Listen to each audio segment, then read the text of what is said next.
Rasputin was a self-proclaimed mystic who gained great influence over the Russian royal family because they believed he could cure their son's hemophilia. He caused chaos in the government and was murdered by conservatives seeking an end to his humiliations. His actions played a small part in the onset of the Russian Revolution. Grigori Rasputin was born into a peasant family in Siberian Russia in the late 1860s, although the date of his birth is uncertain, as is the number of siblings, even those who survived. Rasputin told stories and kept his facts confused. He claimed he developed mystical skills at age 12. He went to a school but failed to become academic, and after adolescence earned the name Rasputin for his actions drinking, seducing and engaging in crime, violence, theft, and rape.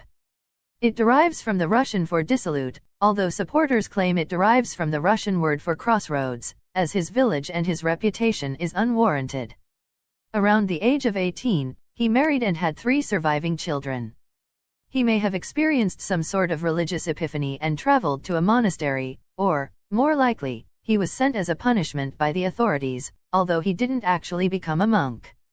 Here he encountered a sect of masochistic religious extremists and developed the belief that you became closest to God when you had overcome your earthly passions, and the best way to achieve this was through sexual exhaustion.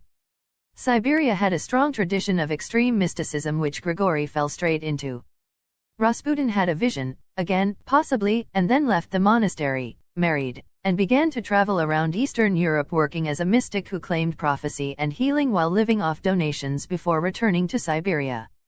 Around 1903, Rasputin arrived in St. Petersburg, near a Russian court that was deeply interested in the esoteric and the occult. Rasputin, who combined a dirty, scruffy appearance with piercing eyes and evident charisma, and who proclaimed himself a wandering mystic, was introduced to court by members of the church and the aristocracy, who were looking for holy men of common stock who would appeal to the court, and who would thus boost their own importance. Rasputin was perfect for this, and was first introduced to the Czar and Tsarina in 1905. The Tsar's court had a long tradition of holy men, mystics, and other esoteric people, and Nicholas II and his wife were heavily involved in the occult revival. A succession of con people and failures went through, and Nicholas thought he was in contact with his dead father. 1908 saw arguably the crucial event of Rasputin's life. He was called to the royal palace while the Tsar's son was experiencing hemophiliac bleeding.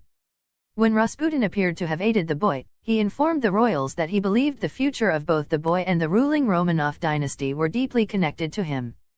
The royals, desperate on behalf of their son, felt desperately indebted to Rasputin and allowed him permanent contact. However, it was in 1912 when his position became unassailable. Due to a very lucky coincidence, the Tsarina's son fell almost fatally ill during an accident and then a coach ride and experienced a sudden recovery from a near-fatal tumor, but not before Rasputin was able to telephone through some prayers and claims to have interceded with God. During the next few years, Rasputin lived something of a double life, acting as a humble peasant while around the immediate royal family, but outside living a debauched lifestyle, humiliating and seducing noble women, as well as drinking heavily and consorting with prostitutes. The Tsar rejected complaints leveled against the mystic, even exiling some of his accusers. Compromising photographs were hushed up. However, in 1911 the descent became so great Prime Minister Stolypin issued the Tsar with a report on Rasputin's actions, which prompted the Tsar to bury the facts. The Tsarina remained both desperate for aid for her son and in Rasputin's thrall. The Tsar, also afraid for his son, and pleased that the Tsarina was placated, now ignored all complaints. Rasputin also pleased the Tsar. Russia's ruler saw in him the sort of simple peasant rusticity they hoped would support them in leading a return to a more old-fashioned autocracy. The royal family felt increasingly isolated and welcomed what they thought was an honest peasant friend. Hundreds would come to see him. Even his blackened fingernail clippings were taken as relics. They wanted his magical powers for their ills and his powers over the Tsarina for more earthly issues. He was a legend across Russia, and they bought him many gifts. They were the Rasputinki. He was a huge fan of the phone, and could almost always be reached for advice. He lived with his daughters. When in 1914 World War I began, Rasputin was in the hospital after he'd been stabbed by an assassin, and he was against the war until he did a U-turn having realized that Tsar was going ahead anyway. But Rasputin began to have doubts about his abilities. He felt he was losing them. In 1915, Tsar Nicholas personally took over the military operations to try and halt Russia's failings, replacing a man Rasputin had arranged to have replaced. He traveled to the front, leaving Alexandria in charge of internal affairs. Rasputin's influence was now so great he was more than simply the Tsarina's advisor, and he began to appoint and fire people to and from positions of power, including the cabinet. The result was a carousel which depended entirely on Rasputin's whims than any merit or status, and a swift succession of ministers who were sacked before they could learn the job. This created massive opposition to Rasputin and undermined the entire ruling Romanov regime. There were several attempts on Rasputin's life, including a stabbing and soldiers with swords, but they failed until 1916, when supporters of the autocracy, including a prince, a Grand Duke and a member of the Duma, joined forces to kill the mystic and save the government from any further embarrassment, and stop calls to replace the Tsar.